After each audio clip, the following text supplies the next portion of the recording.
राजस्थान में लोकल चुनावों का शोर है। इन चुनावों की खास बात इस बार ये रही कि बड़े और दिग्गज नेता भी पार्टी के लिए वोकल बनते दिखे। हालांकि पीएम नरेंद्र मोदी ने देश को आत्मनिर्भर बनाने की दिशा में लोकल फॉर वोकल को बढ़ावा देने की बात कही थी, लेकिन उनकी ही पार्टी के नेताओं ने सबसे पहले लोकल चुनावों में इसे आजमाने का मन बनाया। भाजपा के 3 केंद्रीय मंत्री और लोकसभा अध्यक्ष ओम बिरला की साख सीधे तौर पर इन लोकल निगम चुनावों से जुड़ी है। तो वहीं प्रदेश के मुख्यमंत्री अशोक गहलोत की जोधपुर निगम में एक बार फिर से कड़ी परीक्षा है।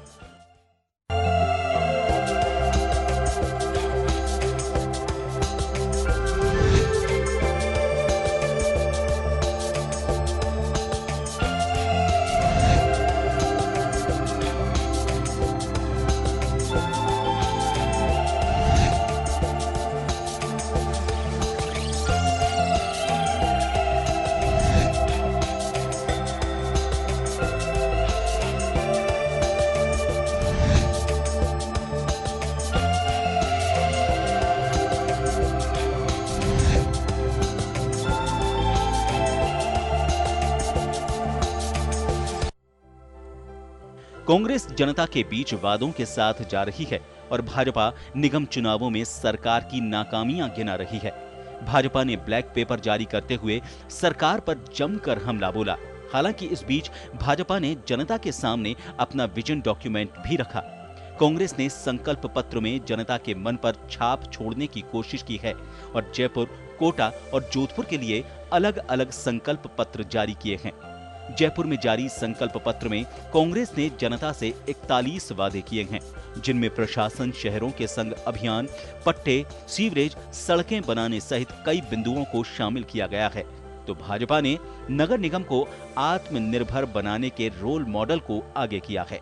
निगम चुनावों में संकल्प पत्र बनाम विजन डॉक्यूमेंट की परीक्षा होनी है, लेकिन ये लोकल चुनाव पार्टी के बड़े चेहरों के लिए भी काफी अहम है, क्योंकि उनकी सीधी साख इन चुनावों के नतीजों से जुड़ी हुई है। ब्यूरो रिपोर्ट, जन टीवी, जयपुर।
नमस्कार जंटू में स्वागत है आपका। मैं हूं योगेंद्र, आप देख रहे हैं खास खबर। खास खबर हम बात करेंगे शहरी सरकार।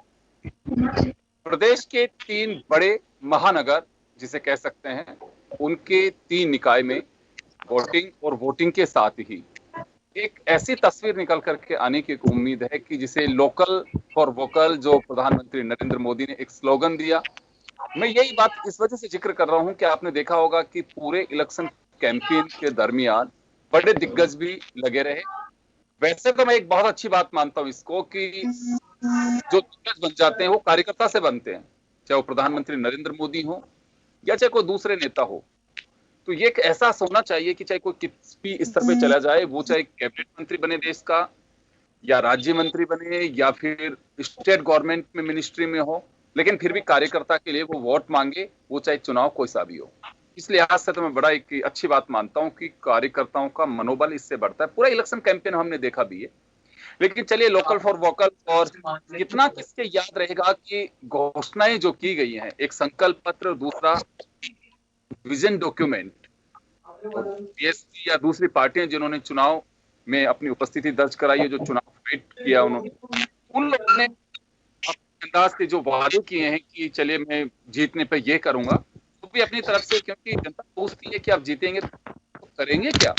तो चलिए इसी को लेकर के और तमाम जो चीजें आपने देखी, पूरा इलेक्शन कैंपेन देखा, ये पूरा एक इलेक्शन जो जिसका हम जिक्र कर रहे हैं, कोरोना की मतदाता भी और प्रत्याशी भी दोहरी लड़ाई लड़ी है, एक कैंडिडेट के नाते और दूसरी कोरोना के साथ। अगर किसी प्रत्याशी के समर्थक को, भगवान ना करे, किसी के कोविड हुआ या फिर किसी तरह का कोई इन्फेक्शन आया, वह भी एक डर हम सब लोगों को देखने को मिला है। तो चलिए इसी को लेकर के हम आगे बढ़ते हैं। हमारे साथ इस वक्त पूरे कैंपेन में आपने देखा सुंदर शर्मा हमारे साथ जुड़े, पंकज जोशी जी, संगीता गर्ग जी, विष्णु कुरपाल साहब, सभी का स्वागत है। मैं आपके पास आना चाहूंगा शाम जी। सबसे पहले पूरे इलेक्शन कैंपेन में हमने देखा तो वो घड़ी जिसका इंतजार प्रत्याशियों को रहा, 951 प्रत्याशियों को, जिसमें से 250 कौन ऐसे खुद खुशकिस्मत होंगे जिनकी किस्मत ईवीएम में कैद होगी। उस दिन जब 3 तारीख को वो काउंटिंग होगी तो निकल करके बाहर आएगी। कैसे देखा जाए इस चुनाव को पूरे को? योगेंद्र जी, ये चुनाव बहुत सारे इस प्रदेश को संदेश देगा और देश तक इसका प्रभाव पड़ेगा, क्योंकि इस चुनाव में केवल एक पार्षद का ही चुनाव नहीं हो रहा। 2 प्रदेश अध्यक्ष जो निर्वाचित हुए हैं, वो पहली बार उनको पहला चुनाव आया है, और उन्हीं को एक तो प्रदेश अध्यक्ष है जिनके 4 वार्ड भी आते हैं, वो सीधे तौर पर इस चुनाव में इन्वॉल्व भी हैं। और एक प्रदेश अध्यक्ष तो कांग्रेस के हैं, वो उनके चुनाव नहीं है, वो तो केवल टिकट बांटने में और वो सब कुछ करने में भी कामयाब नहीं हो पाए, जितना वो कह रहे थे कि टिकट मैं ही बांटूंगा और सारी बातें करूंगा। एआईसीसी से भी यहाँ पर निगरानी करने लोग आए, वो भी फिर टिकट बांटने का समय आया तो शकल देखते रह गए। तो ये बहुत सारी चीजें देखने को इसमें मिल रही है, क्योंकि पहले 91 वार्ड होते थे जयपुर में, अब 250 वार्ड हो गए। अब पहली हेरिटेज वाले जो 100 वार्ड का है, वो राजस्थान में हेरिटेज जो जयपुर शहर को मिला था, उसके चुनाव पहली बार देखने को मिल रहे हैं। और उसका ऑफिस भी शायद उन्होंने बना भी दिया है, पुलिस पुराना मुख्यालय उसके अंदर। बिल्कुल ठीक बात है, एक ऐतिहासिक बिल्डिंग है वो। और उसी प्रकार से जोधपुर उत्तर का और कोटा उत्तर का चुनाव भी हो रहा है। कोटा का ले ले सेलेक्ट किया है, वैसे तो कायदे से नॉर्थ को सेलेक्ट किया है कि नॉर्थ 29 को और 1 तारीख को फिर साउथ को निपटाएंगे, तो उसी तरह से वोटिंग का भी इसी तरह से रखा है इन्होंने।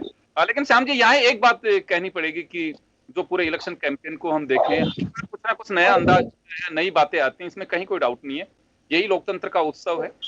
इस बार कुछ नयापन इस वक्त से मैं कह रहा हूं कि दिग्गजों को मैंने देखा है मैदान में, तो इसका असर तो आता है निश्चित रूप से। देखिए, जोधपुर में वैभव गहलोत दोबारा पहुंच गए। अब पहले टेम्पो लेकर के उनके पिताजी ने उनके वैभव गहलोत के चुनाव प्रचार किया था। अब कल तो टेम्पो मुझे दिखा नहीं, टेम्पो में गए नहीं वो जोधपुर में। लेकिन वही देखिए, केंद्रीय मंत्री पैदल पैदल घूम रहे हैं कि काफी दिन से, पूरे 2 वीक हो गए। उनको बहुत चिंता सता रही है कि यदि मैं इस चुनाव को नहीं जीतूंगा तो आने वाला भविष्य मेरे लिए खतरा हो जाएगा। और यही कारण है कि वैभव भी अपनी जगह पहुंचे। लोकसभा अध्यक्ष क्योंकि गरिमा के अंदर है, वो आ नहीं सकते, लेकिन उनको भी चिंता का विषय है कि मेरा जो कोटा है वो किसी तरह से मैं वापस से जीत पाऊं, क्योंकि वहाँ धारीवाल है, धारीवाल भी गए हैं और खुद ने कोई बहुत सारी घोषणाएं भी करी है। लेकिन श्याम जी, एक चर्चा रहती है कि ओम शांति, ऐसा तो नहीं रहेगा?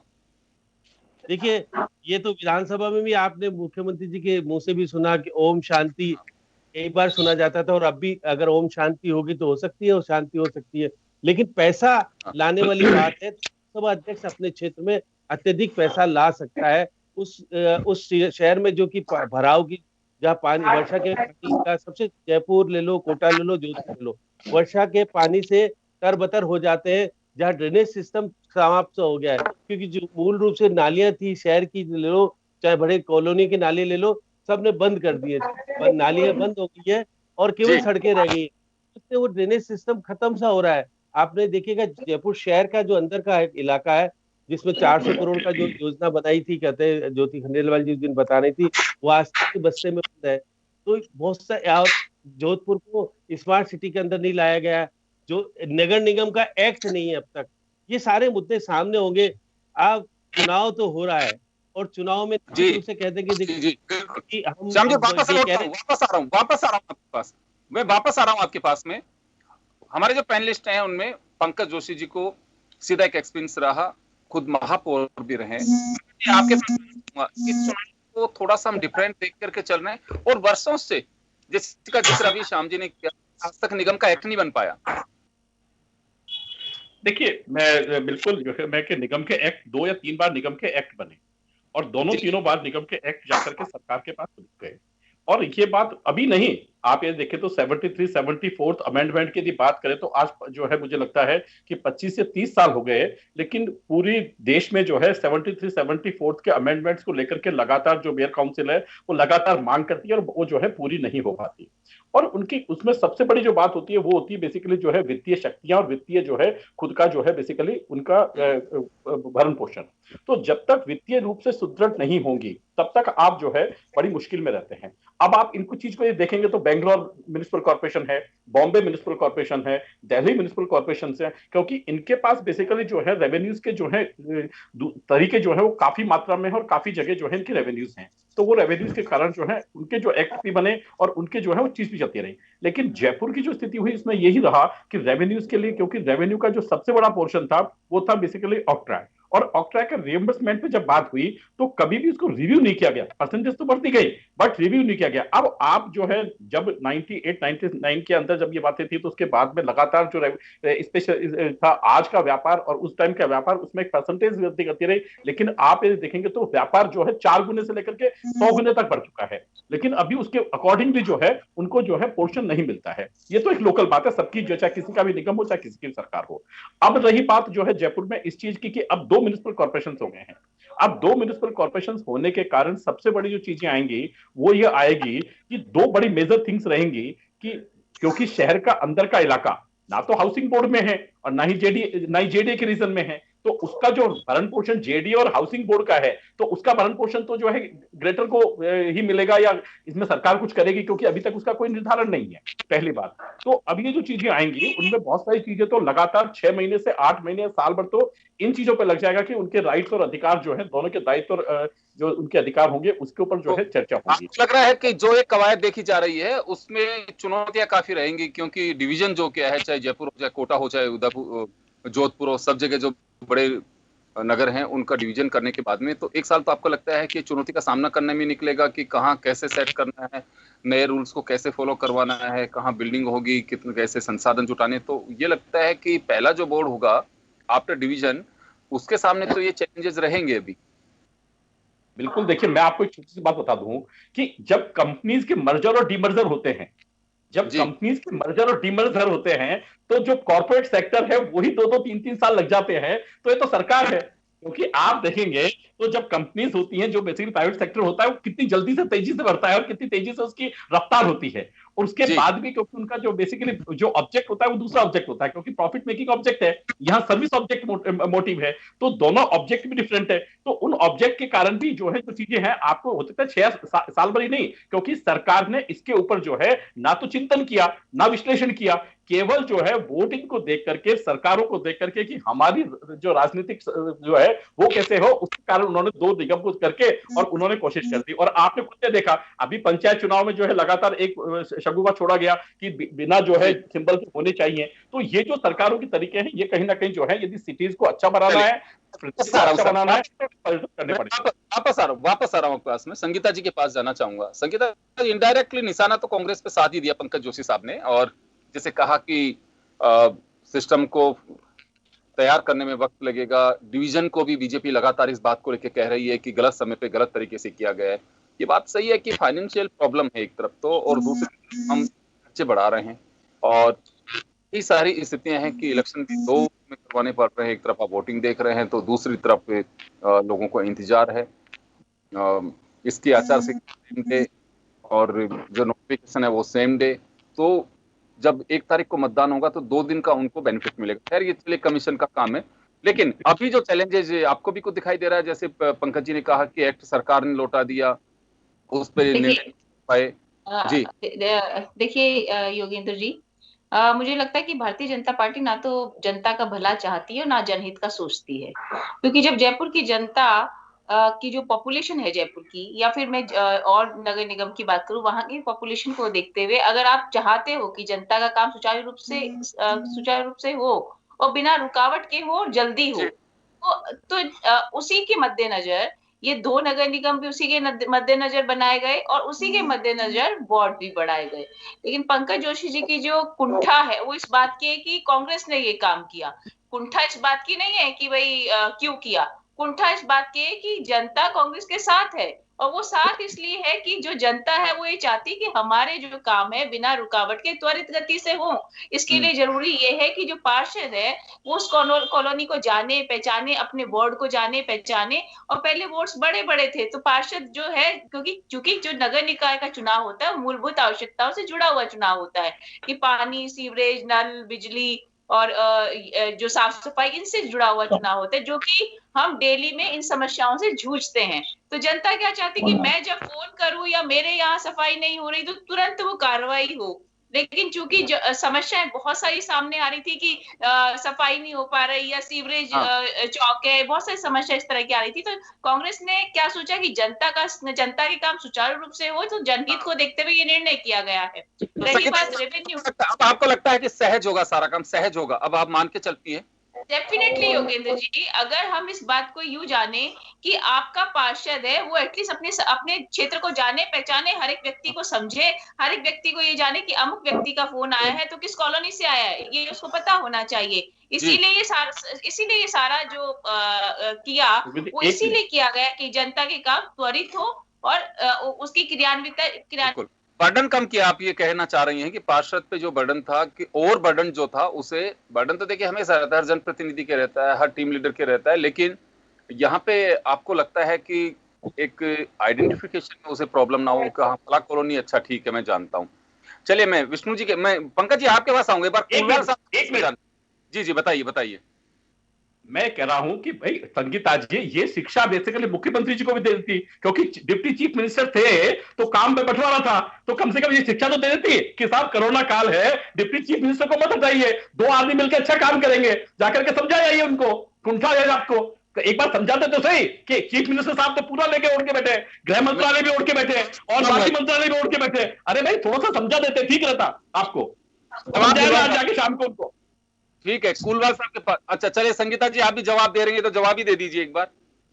जी संगीता जी। योगेंद्र जी मैं आपको सुन नहीं पाई, प्लीज जरा वापस रिपीट कर दे, टेक्निकल प्रॉब्लम की इश्यू था। जी मैं समझाता हूँ। पंकज जोशी साहब का आरोप रहा है, या पंकज जोशी साहब का आपको एक सुझाव है कि मुख्यमंत्री जी से कहिए कि सहजता से काम चलाने के लिए डिप्टी सीएम की आवश्यकता थी, गृह मंत्रालय भी चाहिए था, हटाया क्यों आपने? सचिन पायलट के लिए कह रहे हैं वो। देखिए गृह मंत्रालय भी हटा दे, गृह मंत्रालय दे दे किसी को बेचारे को। सुनिए पंकज जी को ये कहिए कि वो अपने परिवार को देखे, अपने परिवार को संभाले, सरकार को। अरे आप ही की बात कर रहे हैं हम तो यार, जनता के लिए कह रहे हैं, आपके परिवार को थोड़ी है, आप तो परिवार पे आ जाते हैं बार बार। ज्ञान दीजिए पंकज जोशी जी। संगीता जी ज्ञान की आवश्यकता नहीं है, जनता ज्ञान दे देती है अपने आप। मैं आ रहा हूँ, आप चिंता मत करिए, ज्ञान हमारी की आवश्यकता नहीं है, जनता दे देगी ज्ञान अपने आप। संगीता जी हमें देगी, आपको देगी, पता देगी। बताओ मैं एक बार विष्णु पुलवाल जी को, एक बार विष्णु पुलवाल जी से ये क्या नाम हमें मत बांटिए, आप अपने परिवार को दीजिए जवाब। अरे आप देखिए जनता दे देगी, क्या चिंता मत करिए अंकिता जी। अंकिता जी, मैं क्या कर रहा हूँ आपको, प्लीज पुलवाल साहब से पूछ लीजिए। बिल्कुल पुलवाल साहब ताल ठोक रहे हैं, मुख्यमंत्री का फोटो, उसका जवाब दीजिए। पूर्व मुख्यमंत्री का फोटो क्यों नहीं लगाया? संकल्प अभी दे देंगे, अभी दे देंगे, अभी दे देंगे जवाब, अभी जवाब दे देंगे, अभी दे देंगे। हमारे यहाँ पर नेताओं को सब ज्ञान है क्या करना है और क्या नहीं करना, आप हमें ज्ञान मत दीजिए। कहना चाहूंगा विजन डॉक्यूमेंट और संकल्प पत्र को आप लोग चुनौती दे पाएंगे? आप मेरे से पूछ रहे हैं योगेन जी? विष्णु कुलवाल साहब से। कुलवाल साहब आप सुन पा रहे हैं मुझे? जी। विजन डॉक्यूमेंट बीजेपी और संकल्प पत्र कांग्रेस, इनको चुनौती दे पाएंगे आप लोग? सर इन्होंने जो पत्र जारी किए हैं वो इन्होंने कब जारी किए हैं? जो बोर्ड तक पढ़ने वाले हैं कल और जारी कर रहे हैं आज, अपने घर पे रखेंगे उसको। ये जनता को गुमराह कर रही है दोनों पार्टियां। इनको जनता के बीच में जाने से इतना डर लग रहा है। ये दोनों पार्टियां इतने, इनके विधायक जनता के बीच में जाने डर रहे हैं। दोनों पार्टियों की स्थिति समान है। देखिए जनता को सोचना है कि वो किस व्यक्ति को वोट देवे। आज ये दोनों पार्टियां यहाँ खड़ी होकर अभी भी ये बात कर रही है, एक दूसरे पर आरोप प्रत्यारोप लगा रही है, मतदान कब पड़ने वाला है। सच्चाई तो ये बताइए ना कि कल होने वाला क्या है, उसके ऊपर बताइए। आज भारतीय जनता पार्टी के लोग भारतीय जनता पार्टी के कार्यकर्ताओं को मारने के लिए उनके घर पे जाते हैं। ये कहाँ गई संस्कृति भारतीय जनता पार्टी की? और यही कांग्रेस की स्थिति हो रही है कि जो बागी खड़ा हो जाता है उस बागी को मारने के लिए इनके नेता पहुंच जाते हैं। तो ये जयपुर का विकास करने वाले कहाँ दिख रहे हैं आपको? ये तो अपने खुद का विकास करने वाली पार्टियां दोनों। ये इनको खुद के विकासों को ध्यान देना है। इनको मतलब क्या जनता से? अभी इनको ये कह रहे कि 250 सीटों खड़ी तो क्यों कर दी? अरे भाई आप कर रहा था तो आपने भी 91 कर दी थी, इन्होंने 250 कर दी। जिसका राज होगा वो अपना काम करेगा। इन दोनों की एक ही प्रोग्राम है, सब जनता को गुमराह करो और वोट लो, सरकारें बनाओ। जी, तो आपको क्या लगता है विजन और संकल्प का कोई असर रह पाएगा जनता के बीच? अरे साहब ये इन्होंने योगेंद्र जी दिखावा किया, दिखावा। ये झूठों का पुलंदा है, इसको ये कब तक दिखाते रहेंगे? ये झूठ बोल बोल के जनता को गुमराह करना चाहते हैं और इसके परिणाम इनको सबको मिल जाएंगे चुनाव के बाद। जी चलिए, बिल्कुल कुलवाल साहब, मैं आऊंगा आप लोगों के पास में वापस। और आप देख रहे हैं कि स्थिति अब पूरे इलेक्शन कैंपेन के दरमियान हर पार्टी ने अपनी ओर से पूरी ताकत लगाने की कोशिश की है। सिलसिला चाहे वो टिकट के बंटवारे का हो या फिर हम जनता के बीच एजेंडे क्या लेकर जाए, पूरी एक्सरसाइज की जाती है। दोनों ही पार्टियों की ओर से जमकर एक्सरसाइज की गई है। लेकिन इसका कुछ इम्पैक्ट ये जरूर दिखाई देगा कि पार्टी स्तर पर अगर हम तो कांग्रेस से अगर खड़ी रखती तो लगता है कि ज्यादा बेहतर होता, लेकिन इसकी कोई कमी ज्यादा दिखाई दे नहीं रही है। एक छोटे से ब्रेक के लिए रुक रहे हैं, ब्रेक के बाद हम जल्द लौट रहे हैं। बने रहिए आप जन टीवी के साथ।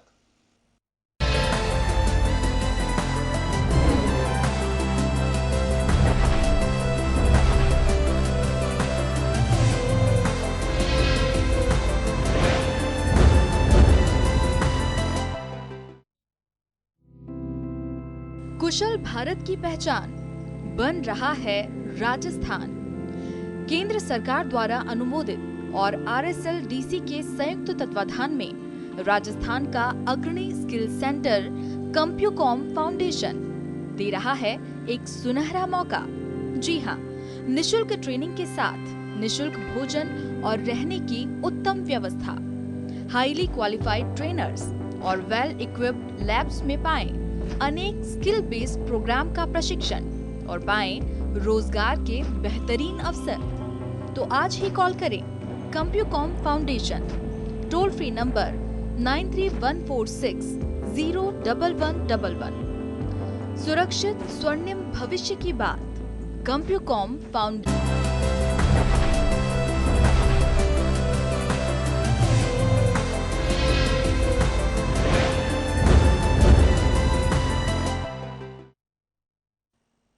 ब्रेक के बाद एक बार फिर आपका स्वागत है। आप देख रहे हैं खास खबर। बात कर रहे हैं हम 3 शहरों के 3 निकाय चुनाव को लेकर। कैंपेन चला लोकल फॉर वोकल, जिसको श्याम शर्मा जी ने अभी डिफाइन भी किया कि कैसे लोकल फॉर वोकल जो मोदी जी ने स्लोगन दिया था इन चुनाव में कैसे दिखाई दे रहा है। यानी कि सीनियर लीडर्स को भी कैंपेन में उतरना पड़ा, बूथ तक जाना पड़ रहा है और देखा जा रहा है कि वो पूरी तरह से, चाहे वो गजेंद्र सिंह शेखावत तो हों जो केंद्रीय मंत्री हैं, अर्जुन मेघवाल हों या कैलाश चौधरी हो या फिर राजस्थान सरकार के सीनियर मिनिस्टर संजय धरीवाल हों, प्रताप सिंह खाचरियावास हो, कई ऐसे दिग्गज हैं जिन्हें पूरी तरह से जनता के बीच जाना पड़ा है और उनकी साख दांव पर भी है। एक बार फिर मैं जाना चाहूंगा श्याम सुंदर शर्मा साहब के पास में। श्याम जी, आपके पास आना चाहूंगा एक बार मैं फिर।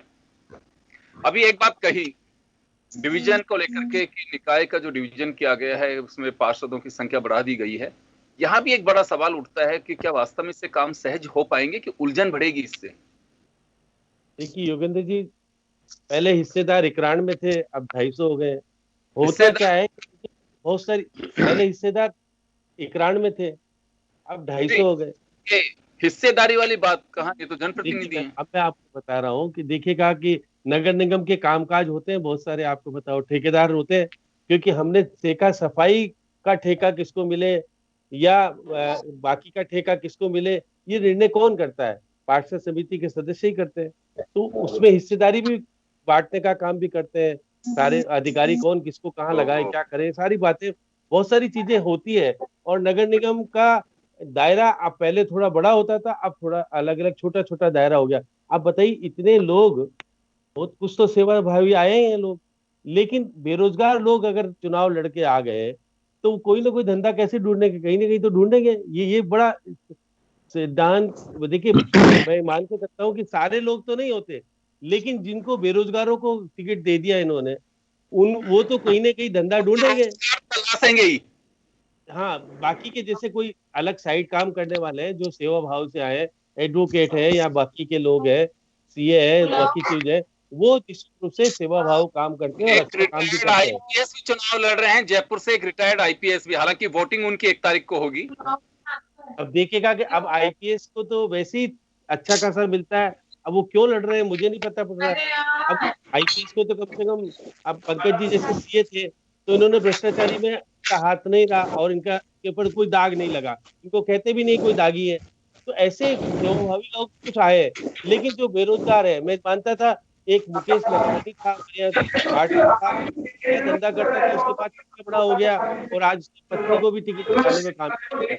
इसलिए ये बात सही है कि छोटी राजनीति के लोग आ रहे हैं, तैयार होंगे राजनीति में, लेकिन इस तरह से अच्छे लोगों को लाएंगे तो होगा, और ठेकेदारों को लिया है और बाकी के लोगों को लिया है तो ये शहर अच्छे होने के बजाय उलझ जाएंगे। अब देखिए खर्चा बढ़ गया, पहले 3 नगर निगम होते थे, अब 6 हो गए, तो 6 नगर अधिकारी इतने सारे लगेंगे, 85% वेतन में सारा पैसा चला जाता है, विकास में तो 15% लगता है। तो ऐसी स्थिति में सरकार को सोचना पड़ेगा नगर निगम की आर्थिक स्थिति कैसे सुधरे, क्योंकि पैसा तो देते नहीं है। अब आप लोग बहुत ज्यादा हो और चुनाव हो रहे हैं, ये पहली बार होगा आप नगर निगम पे थे पढ़कर के 3 और जी आऊंगा। किसी के यहाँ से डिस्टर्ब कर रहा है, आपके यहाँ से कुछ ऑडियो, मैं माफी चाहूंगा कि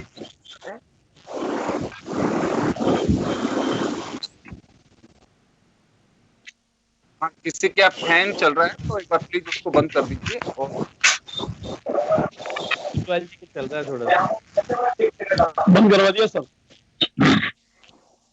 देखिए योगेंद्र जी, आप कह रहे थे निश्चित रूप से नगर निगम का चुनाव, ये चुनाव जो है प्रदेश को बहुत सारे संदेश देगा और देश को भी संदेश देगा, क्योंकि इसमें केंद्रीय मंत्रियों का पहली बार मैंने चुनाव में नहीं देखा था। राजस्थान में जब नगर निगम के चुनाव होते तो भाजपा केवल लखावत जी को जिम्मेदारी दे देती थी। इस बार केंद्रीय मंत्री अर्जुन मेघवाल को लाना पड़ा, 2 पूर्व प्रदेश अध्यक्ष, एक वर्तमान अध्यक्ष, 3 प्रदेश अध्यक्ष। लखावत साहब ने लोकसभा राज्यसभा का चुनाव लड़के और उनकी इच्छा पूरी कर ली उन्होंने। वो पता नहीं पंकज जी ने क्या अजमेर भेज दिया उनको, कहाँ करा, वो अभी सिनेरियो से बिल्कुल बाहर है, वो कामकाज देख नहीं रहे, बिल्कुल दिखे। अक्सर पिक्चर में देखा जाता थे। मैं बीजेपी ऑफिस में भी गया था देखने, तो वो दिखे नहीं, तो पता नहीं क्या कारण है, मुझे नहीं पता। अब संगीता जी बार बार कह रही है हमारी पार्टी तो बहुत काम कर रही है। अब देखिए इनके भी 2 मंत्री लगे हुए हैं, एक तो प्रताप सिंह खाचरियावास कैबिनेट मंत्री है, वो शहर के अध्यक्ष भी बने हुए हैं, और डॉक्टर महेश जोशी लगे हुए हैं, और 2 विधायक हैं, रफीक खान,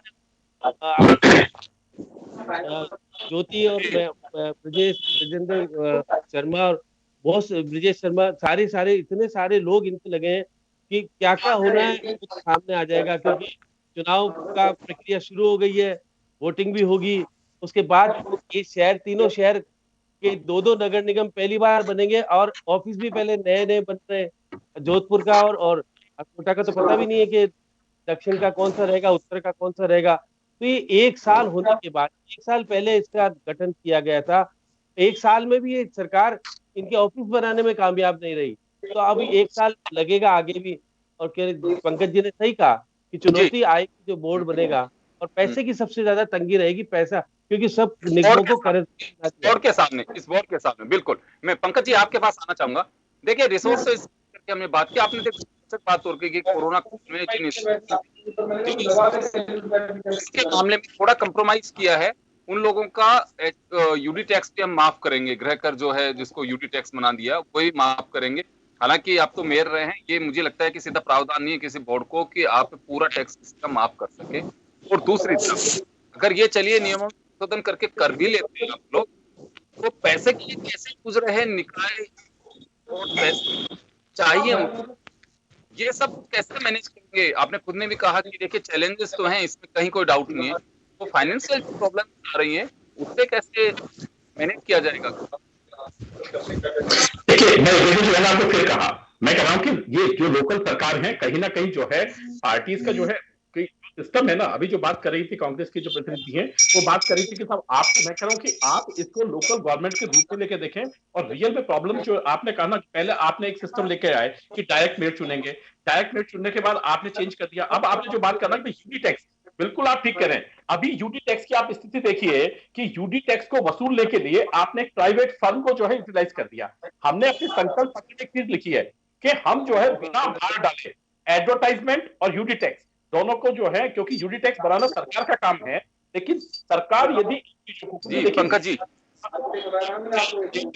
यदि आप जो है सरकार जनता से देकर के आप जो है उनके तरीके से वसूल करते हैं, तो मेरे ख्याल में जनता का सहयोग है, क्योंकि ये जो जितनी भी चीजें हैं जनता आपको मेंटेनेंस के लिए देती है, उनकी अपनी सुविधाओं के लिए आपको पे करती है। ये कोई जो है जजिया कर नहीं है, जिस तरीके से कांग्रेस ने कहा कि भाई इसको वसूलने के लिए प्राइवेट फर्म लगा दीजिए, तो मैं कह रहा हूँ आना चाहिए, और उनको स्वयं को साधन जो है। अब आप देखिए 2 चीज साधन में आपको पहले बार बता दूं, आपने कहा बिजली का बिल, बिजली के बिल में लगातार जो है कोई सी भी सरकार रही, लेकिन सरकार जो है उनके अंदर वसूल कर रही है पैसा जो है सफाई के नाम से, लेकिन उनका हिसाब नहीं करती है। भाई कोई भी ठीक है, आप जो बिजली दे रहे हैं और जो आप ये इसका हिसाब तो करिए, कोई भी 2 पार्टीज के बीच में हिसाब होता है तो पार्टी से हिसाब तो होता है ना, तो सरकार हिसाब करके बताए कि भाई ये पैसा देना है, ये पैसा लेना है, पहली बात। दूसरा, इसी तरीके से जलदाय विभाग में सीवरेज का पैसा, अब वहां पर भी यही पोजीशन है। तो और फिर जो मैंने बात आपको कहा कि ये हाउसिंग बोर्ड का और ये जो है जेडीए का, वहां पर केवल जो है ये स्थितियां बनती हैं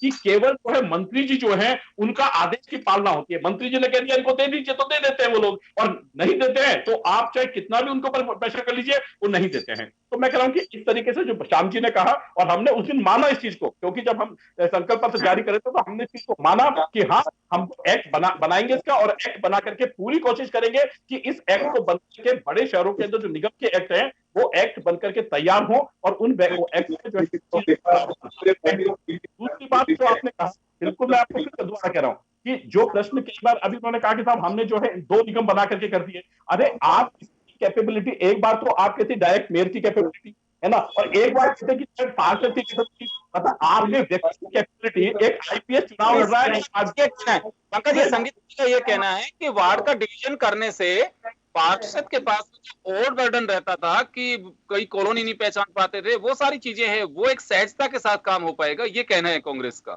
देखिए योगेंद्र जी, मैं बहुत विनम्र शब्दों में कहता हूं कि यदि आपके पास कैपेबिलिटी नहीं है तो ऐसे कैपेबिलिटी और दही वालों को क्या टिकट देने चाहिए क्या? मुझे बताइए। जब आपको पता है कि भाई आज आप देश में चीज बनाएंगे, किसी भी आदमी को चुनेंगे तो उसकी कैपेबिलिटी देख के चुनते हैं ना। एमपी का इलेक्शन कितना बड़ा होता है, उसकी कैपेबिलिटी देखते हैं आप, विधानसभा की कैपेबिलिटी देखते हैं। अब आप कह रहे हैं कि साहब इनको बनाएंगे। अब किसी की कैपेबिलिटी यदि एक घर तक रह जाएगी तो अगली बार घर तक आ जाएंगे क्या? मुझे बताइए। तो मैं कह रहा हूं कि वार्ड छोटे करने से, क्योंकि वृहद निगम यदि आप देखेंगे तो मुंबई देख लीजिए, बेंगलोर देख लीजिए, इनकी संख्या पे यदि आधार पर वार्ड देखेंगे तो आज भी हमारे वार्ड जो है, क्योंकि वहां तो जो है कॉर्पोरेटर जो है विधानसभा के बराबर का है आज भी मुंबई में। मुझे बताइए मुंबई में कोई दिक्कत है क्या? इनकी सरकार है इनकी वहां पर साथ में। तो ये कह रहा हूं कि ये जो चीजें हैं इनको केवल जस्टिफिकेशन करने के लिए जनता के सामने इस तरीके से नहीं आए कि साहब हमने इसलिए कर दिया। आप, मैं कह रहा हूं कि जनता जानती है। पंकज जी, डिवीजन से कुछ मायने हैं कि आप लोगों ने बीच में इस बात का विरोध किया, उसके बाद में मुद्दा आप लोगों ने भी नहीं रखा इसमें, क्योंकि मुझे लगता है कि बहुत ज्यादा फर्टाइल इश्यू नहीं लगा मुझे ये, तो इस वजह से बीजेपी ने इसे साइडलाइन कर दिया। कभी कभी आप लोग डिबेट में बोल लेते हैं और वो बोलते हैं जो लोग ठीक से इसको समझ पाते हैं। देखिए हमने कहा, बिल्कुल कहा, देखिए डायरेक्ट मेयर चुनने का टाइम जब आया तब इनकी जो है इनकी मंशा अलग थी, और जब डायरेक्ट मेयर चुना गया तो आप देखिए स्थितियां क्या बनी वो पूरे जयपुर ने देखी। मैं कह रहा हूं आज तक जो है, क्योंकि एक प्रश्न था परसों ही जो डिबेट किया, परसों ही प्रश्न किया था, मैं नहीं चाहता था ऐसा प्रश्न उठे, लेकिन परसों ही प्रश्न उठा था है ना, किसी शहर के जो हेरिटेज का है, और उसमें मैंने आपको बताया था कि मैं आपको जो है सार्वजनिक रूप से कुछ चीज को कह सकता हूँ। तो चीजें हैं, कहीं ना कहीं ऐसी चीजें नहीं बने, और सरकार जो है पारदर्शी तरीके से काम करे, बोर्ड जो है पारदर्शी तरीके से काम करे और जनता के प्रति जवाबदेह बने। क्योंकि देखिए ये तो कोई बात नहीं है, अभी आप देखेंगे तो आज डिबेट हम चुनाव पे, और मजाक नहीं कर रहा हूं आपको, मैं आज आपके सामने कह रहा हूं कि हम जो है जैसे ही मेयर बन जाएंगे लगातार हर एक वीक में 3 दिन जो है नगर निगमों पर डिबेट करनी होगी, क्योंकि वहां की जो स्थितियां बनेंगी वो यही स्थितियां बनेंगी। मैं श्योर बिल्कुल आपके साथ शेयर करूंगा। संगीता जी के पास जाना चाहूंगा। संगीता जी, आपने देखा कि अगर पार्षद को इतना सहजता के साथ आप लेकर के आ जाएंगे, उसके बर्डन की अगर कांग्रेस को इतनी चिंता होगी तो कल को फिर एक घर का पार्षद बना देंगे, ये पंकज जोशी साहब का कहना है। देखिए पंकज जी जो बात कर रहे हैं बड़ी हास्यास्पद बात कर रहे हैं। पहले बात तो मैं ये कहूंगी भारतीय जनता पार्टी ना होके भारतीय जुमला पार्टी है ये, क्योंकि जिस तरीके से मैनिफेस्टो में जो ये वादे कर रही है, जब सरकार ही नहीं है इनकी, तो ये साबित करेगी हम इन वादों को इस तरीके से इंप्लीमेंट करेंगे। अरे भैया बिना सरकार के आप उन वादों को इंप्लीमेंट कैसे करेंगे? यानी कि फिर आप जनता के साथ अपने धोखा करने के लिए या उनको गुमराह करने के लिए या फिर उनके, देखिए जिस तरीके से केंद्र सरकार करती आई है। पंकज जी प्लीज आप बीच में ना बोले, मेरे को बात करने दें, मेरी बात पूरी होने दीजिए। देखिए मैं ये कहना चाह रही हूँ कि जिस तरीके से भारतीय जनता पार्टी ने केंद्र में 2014 में वादे किए कि इनके खुद के राष्ट्रीय अध्यक्ष जी, निवर्तमान अध्यक्ष जी जब ये अमित शाह जी थे, तब इन्होंने खुद ने स्वीकार किया कि चुनाव में जुमले बोल दिए जाते हैं। तो मैं तो ये कहना चाहूंगी कि भारतीय जनता पार्टी नहीं, भारतीय जुमला पार्टी कहोगे तो ज्यादा ठीक रहेगा, क्योंकि ये जुमले देते हैं। अभी इनको ये पता होना चाहिए कि राजस्थान में कांग्रेस की सरकार है, अब बिना सरकार की सहमति के किस तरीके से इंप्लीमेंट करेंगे किसी चीज का, उसको तो साबित करो आप। जनता को आप मतलब सिर्फ धोखा देने के लिए इस तरीके का विजन आपने पेश कर दिया। ये कह रहे हैं कि यूडी टैक्स, अरे भैया बिना शासन विभाग की सहमति के आप किस तरीके से यूडी टैक्स करेंगे? पहली बात तो ये। दूसरी बात ये कह रहे थे कि प्राइवेट कंपनी को इन्होंने उसका, अरे भैया पहले तुम आप बताइए कि आपकी केंद्र सरकार ने तो जो सरकारी संस्थान थे वो निजी फर्मों को दे दिए। एयरलाइंस बिक गई, यहाँ का एयरपोर्ट जो राज्य सरकार के द्वारा दी गई जमीन थी वो आपने निजी कंपनी को दे दी, और आप हमारे ऊपर मैं वही कह रही हूँ ना, अडानी को दे दी इन्होंने। यहाँ की जो कि राज्य सरकार के द्वारा दी गई जमीन थी वो एयरपोर्ट इन्होंने अडानी को दे दी, और बिना राज्य सरकार की सहमति के। तो किस तरीके से केंद्र सरकार काम कर रही है कि जितने भी गवर्नमेंट कंपनीज के जो वो थे, और ये कह रहे हैं कि हम तो स्कूलों का भी प्राइवेटाइजेशन करना चाहते हैं, हम हॉस्पिटल का भी करना चाहते हैं। भैया सबका कर दो, और भार किस पे आएगा? जनता पर, क्योंकि आपका काम ये रह गया कि आप जनता की जेब से पैसा खींचकर तो कर ही दिया था स्कूल, और वो तो ये तो वापिस हो गया। हॉस्पिटल और स्कूल तो इन्होंने प्राइवेटिज्म को दे ही दिए थे, स्टार्टिंग तो कर ही दी। लेकिन ये चाहते हैं ना कि 100% हम तो सारा का सारा ही प्राइवेट। अरे भैया आपका बनाया हुआ क्या था? आपका बनाया हुआ सिंगल है कोई चीज, सिंगल आपका कोई उपक्रम था नहीं, और आप उसका प्राइवेटाइजेशन कर रहे हो। और यहाँ पर आपको छोटी सी चीज का प्राइवेटाइजेशन किया तो आपको तकलीफ हो गई। आप केंद्र से पूछिए ना, आपकी सरकार बैठी है वहां पर, आप पूछिए कि किस तरीके से निजी फर्मों को सारी चीजें दिए जा रहे हैं। और इनके तकलीफ जिसको दिया गया है वो कौन है? मेरी बात हो रही थी, वो कह रहे थे हम लोग इसलिए प्राइवेट कंपनीज को दे रहे हैं जिससे कि जो वहां पर काम करने वाला जो एम्प्लॉय है वो काम करे। अरे भैया तुम्हें ये जानकारी नहीं है जो एसएमएस में जो भीड़ लगी पड़ी होती है, किस लिए वहां जाती है? आप जनता से 10 रुपए के बजाय 600 रुपए वसूलना चाहते हो। आपको पता है प्राइवेट डॉक्टर कितने पैसे लेता है? 600 रुपए। आप और वहां कितने रुपए लगते हैं? मात्र 10 रुपए, और फ्री में आपको दवाई मिलती है। तो जनता का सुख आपसे नहीं देखा जाता। आप चाहते हो कि जनता को दुखी करके उनकी पॉकेट से पैसा छीन लें, अपनी जेबें भर लें। आप ये चाहते हो। चले अभी तो इलेक्शन पे संगीता जी, पहली बात ही आपको कही कि भारतीय जनता पार्टी नहीं है, भारतीय जुमला पार्टी है। चुनाव पे आए, चुनाव पे संगीता जी, चुनाव पे लौटेंगे। अभी मैं वापस आऊंगा आपके पास में। मैं अभी विष्णु कुलवाल साहब के पास में जाना चाहता हूँ। कुलवाल साहब, एक रोज भी हमने डिबेट की थी, अब तो चलिए बिल्कुल वोटिंग के दरमियान हम आपसे बात कर रहे हैं।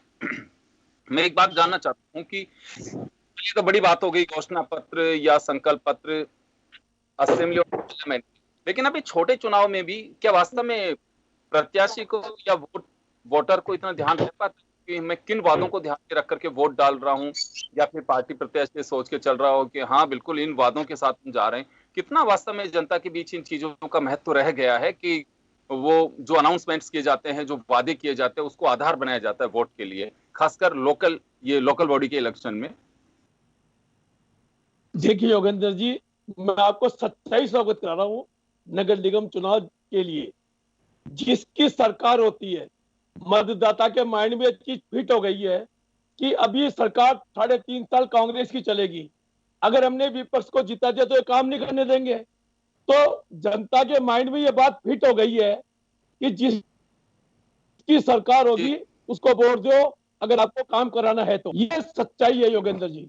अब ये दोनों कांग्रेस और भारतीय जनता साथ में ये वेव चलती है, सत्ता के साथ चलते हैं लोग, ये कहना चाह रहे हैं? बिल्कुल 100%। तो 3.5 साल कौन काम कराएगा? किससे काम कराना है? अगर यहाँ विपक्ष की गवर्नमेंट आ गई तो फिर मंत्री धारीवाल जी है, वो उसको पैसा नहीं देंगे। तो जनता को क्या लग रहा है कि भैया काम कराओ और जिसका राज उसके साथ जाओ। ये स्थिति एकदम क्लियर है योगेंद्र जी। अब ये दोनों पार्टियां नगर निगम के चुनाव की बात नहीं करना चाहती थी, ये राष्ट्रीय लेवल में पहुंच गए दोनों। तो ये राष्ट्रीय लेवल के नेताओं को राष्ट्रीय लेवल की मीटिंग में बुलाया करो। यहाँ तो भी नगर निगम राजस्थान के चुनाव की बात हो रही है, तो राजस्थान नगर निगम के चुनाव जनता का जो मैंने मानस टटोला है, मैं योगेंद्र जी ना मैं भारतीय जनता पार्टी को ना मैं कांग्रेस का हूं, मैं बता रहा हूं जनता के माइंड में एक ही संकल्प पत्र है, जिसकी सरकार उसको वोट दो और अपना काम कराओ। इसके सिवाय जनता के मन में कोई बात ही नहीं है। जी, मैं जानना चाहूंगा यहाँ श्याम जी, ये पूरे अभी जैसे इलेक्शन के, क्योंकि पता तो तब लग पाता है कि पोस्टर जारी हो रहे हैं, होर्डिंग्स लग रहे हैं, होर्डिंग वगैरह कहीं पे दिखे नहीं, तो तीनों शहर में उसी में कहीं पे भी। लेकिन एक बात जरूर चर्चा का विषय रही कि वसुंधरा राजे का नाम या उनका चित्र या सचिन पायलट का फोटो, ये जो नदारद रहे, ये केवल बस ये कह सकते हैं कि केवल एक गॉसिप या फिर चर्चा इसी के लिए, या वास्तव में कुछ इससे मतदाता को कोई लेना देना है कि वसुंधरा जी के फोटो नहीं लगाया या सचिन पायलट का नहीं लगाया? बात मतदाता की, क्योंकि तय मतदाता को करना है कि वो वोट किसको डालता है और किसको ये किसके सिर पे ताज पहनाना चाहता है, वो मतदाता का राइट है, जिसमें वो कैंडिडेट भी मतदाता है। तो इनका कोई असर है कि वसुंधरा जी का नाम नहीं रहा या फिर सचिन पायलट का नहीं रहा? आप योगेंद्र जी अगर चुनाव मैदान में जाके आपने भी देखा, मैंने देखा, वहाँ वसुंधरा जी को याद नहीं करते, सतीश पूनिया जी को याद नहीं करते, वहां तो टिकट किसने दिलाया उसको याद रखते हैं कि मेरा विधायक कौन है और मैं अपने किसके आशीर्वाद से आया हूँ। उनके बैनर पोस्टर आपने देखे ज्यादा करके, मैंने तो उन्हीं के पोस्टर बैनर देखे। तो चुनाव बहुत लोकलाइज हो गया है, छोटे स्तर का चुनाव हो गया है। लेकिन कल मैं देख रहा था बीजेपी की हताशा यहाँ देखने को मिली कि ये पूर्व राजकुमारी दिया कुमारी को भी लेके आ गए कि भाई देखो आप तो राजसमंद से, तो दिया कुमारी एक सांसद है, पार्टी की वर्कर है, तो उसमें क्या दिक्कत है? यहाँ पर नहीं है, या तो उनके पिताजी को चुनाव हराया बीजेपी ने उनके पिताजी को चुनाव हराया है, उनको अभी पता होनी चाहिए। वसुंधरा जी, जब वसुंधरा जी की आप बात कर रहे थे ना कि वसुंधरा जी को क्यों नहीं लाए, ये तो नए उनको लिया है, दिया कुमारी को, राजकुमारी को, कि देखिए राजकुमारी हमारे साथ है, हमको वोट दे दो। तो इसलिए हताशा, और ये मुख्यमंत्री अशोक गहलोत पैदल नहीं चले, अब ये सतीश पूनिया बहुत जगह पैदल चल रहे, गोविंद सिंह डोटासरा नहीं आए, लेकिन महेश जोशी पैदल चल गए, आपके दोनों तीनों विधायक पैदल चल गए, ब्रजकिशोर जी पैदल चल रहे हैं। तो ये तो सही बात है कि अब टटोल रहे दुनिया हमारी वापस से लौट आए, कहीं तो लौटाने की बात कर रहे हैं, कुछ कुछ कायम रखने की बात कर रहे हैं। तो ये चुनाव, सही बात है आपने कहा कि लोकल भी होगा, वोकल भी होगा और आगे तक भी जाएगा चुनाव का संदेश, केवल राजस्थान तक नहीं रहने वाला। सतीश देखिए, अब आपको पूछेंगे, अब अगर चुनाव हार गई सत्ताधारी पार्टी तो आपकी सचिन पायलट पूछेंगे कि मैं तो जब नहीं था आपके चुनाव क्षेत्र में तो आपके जीते क्यों नहीं। तो एक चुनौती होगी उनके लिए भी, ये एआईसीसी ने भी निगरानी कर रखी है। तो इधर बीजेपी वाले भी पूछेंगे कि सतीश पूनिया जी, आपको बनाया था, नए नए बने हो, आपने पार्टी को क्यों नहीं जिताया, क्योंकि सारे वोट तो इन्हीं के हैं पुराने, और क्योंकि इनसे छीन लिया गया। सतीश पूनिया जी की स्थिति तो ये थी कि जयपुर के जब प्रभारी थे और चुनाव हो रहा था, विष्णु लाटा इन्हीं के थे, विद्रोही करके कांग्रेस में चले गए। तो ये फेलियर तो पहले ही कर दिया कांग्रेस ने, अपना आधिपत्य नगर निगम एक बात हो रहा है इस दौरान, देखिए ये इलेक्शन कैंपेन के दौरान एक बात हो रही है, हालांकि वो कुछ लोगों का वोटिंग जो है वो 1 तारीख को है, उन्होंने एक सगुफा बीच में छेड़ा विष्णु लाटा ने कि जो लोग मेरे साथ रहे थे, उन्होंने नाम भी कुछ लोगों के लिए, क्योंकि यह नाम लेना मैं उचित नहीं समझता हूं, इसका कुछ लगता है कि या बस ये भी कहें कि चलिए तो सब ऐसे ही चर्चाएं हैं, कोई खास दम नहीं है इन बातों में। इनका जिक्र किया उन्होंने कि इन लोगों ने मेरे को मेयर बनाने में बड़ा अहम योगदान दिया था, उनके साथ मैं खड़ा हूं, वो टिकट भी दिलाए उन्होंने, जैसा वो दावा कर रहे हैं।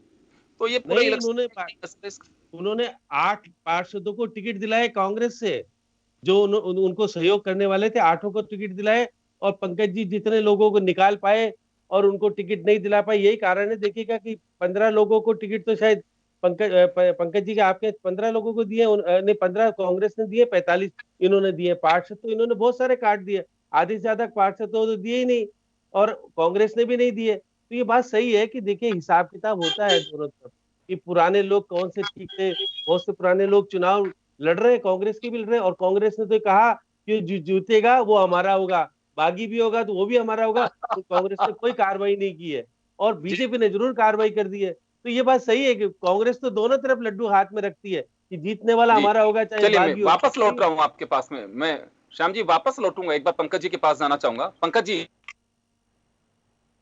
जी जी जी काम होगा जैसे भी रहेगा, लेकिन मैं एक बात जानना चाहूंगा कि रुझान जो दिखाई देता है वो कुछ आइडिया लग जाता है। क्या रिपोर्ट्स कह सकते हैं हम कि तीनों में जहां मतदान पहले चरण का है, वहां कितना आप पे आशान्वित है कि हाँ ये स्थिति हमारी रहेगी? मैं बहुत शॉर्ट में चाहूंगा आपसे। देखिए, मैंने कहा भारतीय जनता पार्टी तीनों जो फर्स्ट फेज के होंगे, तीनों में बोर्ड बनाएगी, ये हम पूरे आशान्वित हैं। और इसका जो बेसिकली अभी जो बात कही जो है कुलवाल साहब ने, तो मैं कुलवाल साहब की बात को एक ही जवाब में दूंगा कि भाई कुलवाल साहब तो वो व्यक्ति हैं जिन्होंने जो है जले हुए छाछ को भी फूक फूक के पीना पड़ेगा, क्योंकि उनके साथ तो अभी हुआ हुआ घटना है। उनके तो जो मुख्य जो वो है राष्ट्रीय नेता जो है, मुखिया हैं, उन्होंने कहा है कि इनके साथ क्या घटना घटी है, तो वो तो जानते हैं इस घटना को, तो बिल्कुल जो है बिल्कुल उस चीज में, तो यही बिल्कुल श्याम जी ने ठीक कहा। और बिल्कुल 2 दिन पहले मैं कह रहा हूँ, मैं वही कह रहा हूँ, 2 दिन पहले मैं यही तो कह रहा हूँ, 2 दिन पहले मैं क्या कह रहा हूँ आपको, बोर्ड बनेगा या नहीं बनेगा, भारतीय जनता पार्टी मैं क्या कह रहा हूँ आपको, 1980 में बनी थी, 1980 में बनी थी, तब 2 हम थे, तब भी चिंता नहीं थी, तब तो आप हमारे साथ ही थे, जब बने थे तब तो आप हमारे साथ ही थे, और आज हम भ्रष्टाचार का आप लोग, आप भ्रष्टाचार के हिंदुस्तान के सब निकाल तोड़ दिया आपने। क्या बात बोल रहे हो आप? एक जयपुर के एमपी का लड़का आपकी पार्टी में टिकट नहीं दिया, और वो नेशनल चुनाव लड़ रहा है, इससे बड़ी शर्म पार्टी नहीं हो सकती है। आप चलिए मैं लौट रहा हूँ आपके पास, मैं लौट रहा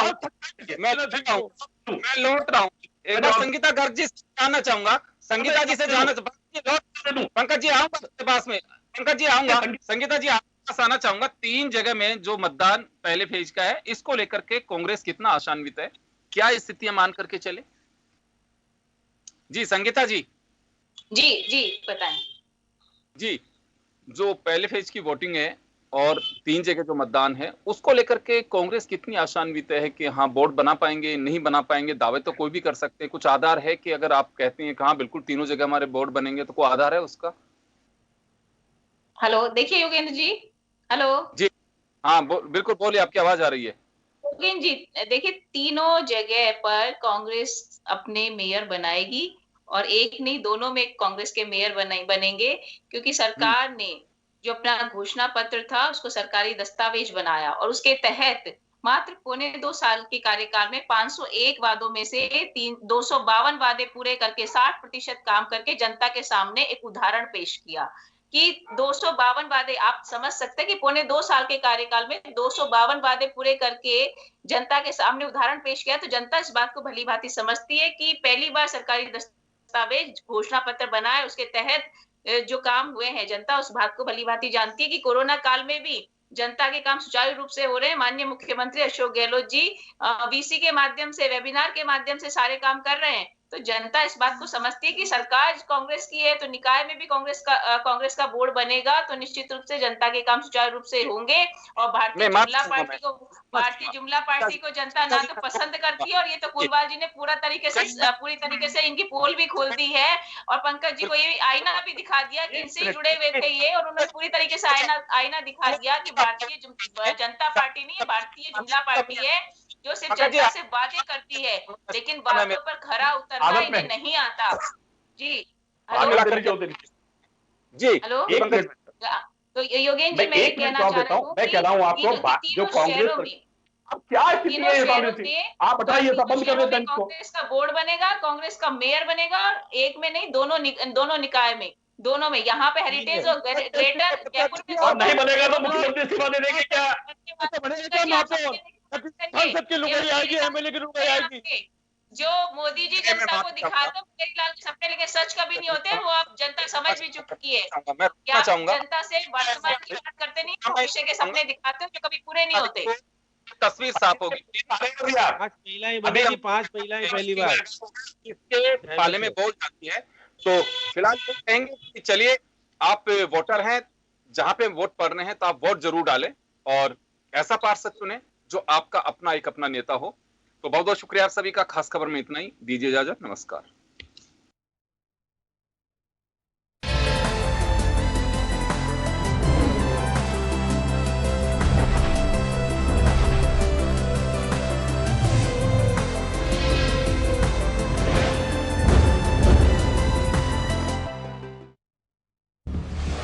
हम पहुंचाते हैं आप तक हर खबर।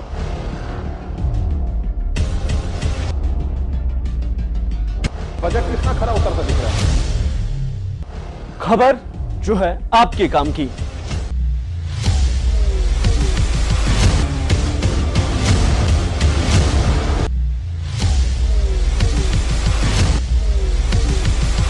खबरें जो जुड़ी हैं शिक्षा, रोजगार और मनोरंजन। जन टीवी, जन जन की आवाज।